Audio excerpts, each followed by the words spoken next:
Mga kapatid, ang homilya po ngayong araw ng Lunes pong ito ay hango po sa babasahin kong ito.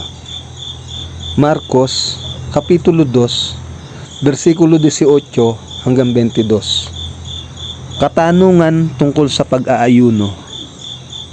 Minsan, nag-aayuno ang mga alagad ni Juan na taga-bautismo at ang mga Pariseyo. May lumapit kay Jesus at nagtanong, bakit po hindi nag-aayuno ang inyong mga alagad? Samantalang ang mga alagad ni Juan na taga-bautismo at ang mga Pariseyo ay nag-aayuno. Sumagot si Jesus, dapat bang mag-ayuno ang mga panauhin sa kasalan habang kasama pa nila ang lalaking ikinasal? Hindi, hanggat kasama nila ito. Hindi nila gagawin iyon. Ngunit darating ang araw na ilalayo ito sa kanila at saka pa lamang sila mag-aayuno.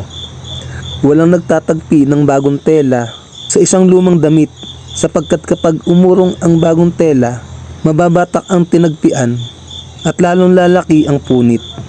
Wala rin naglalagay ng bagong alak sa lumang sisidlang balat sapagkat papuputukin lamang ng alak ang sisidlang balat at kapwa masasayang ang alak at ang sisidlan.